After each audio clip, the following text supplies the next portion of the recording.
From sports to showbiz. And here's a wrap from News 5's MJ Marfori as we go on break. Watch this. Magical ang feels ng pagbabalik Pilipinas ng highest paid actor ng Korea at superstar Oppa na si Kim Soo-hyun. Ayan nga at parang may pasnow pa sa Araneta. Kaya ang ilang fans napaiyak. Pero hindi lang mga Pinoy ang nagpunta riyan. May mga galing pang Mumbai, India. Why in the Philippines? Because we thought that this might have a bit of English. The rest were all in Chinese and Thai.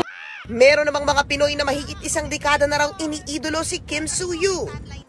Since love na from the moon. From love from the stars. Ang galing niya umarte talaga.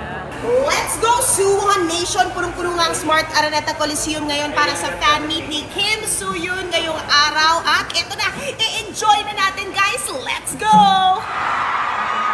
Todong kilig at hiyawat nang lumabas na si Oppa. Lalo na nang kumanta si Kim Soo-hyun ng Love You With All My Heart mula sa hit K-drama na Queen of Tears.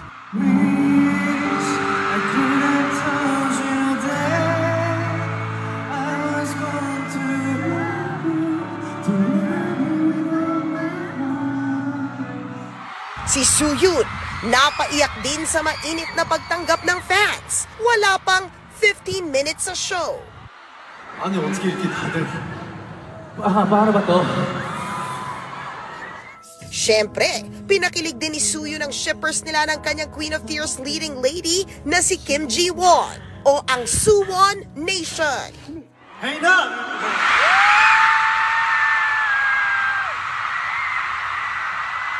Nakipagkulitan din ang aktor sa ilang maswerteng fans. Tawang-tawa naman ang audience nang pahulaan sa kanya ang ibig sabihin nito. What do you think this means? Eme lang, charot. What do you think that means?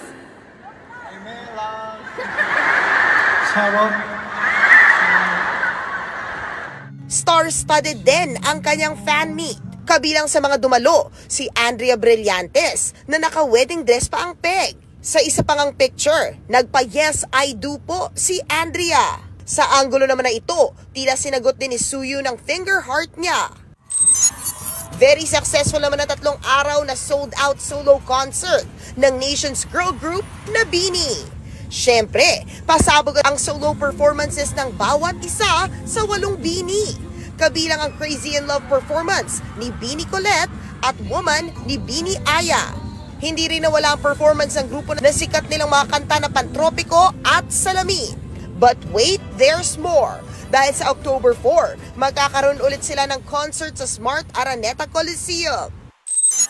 Hit na hit agad ang solo comeback ni Blackpink Lisa na Rockstar. Higit 50 million na agad ang views ng music video na ito sa YouTube sa loob lamang ng 3 araw. Ginawa ito sa Bangkok, Thailand, kung saan ang hometown ni Lisa.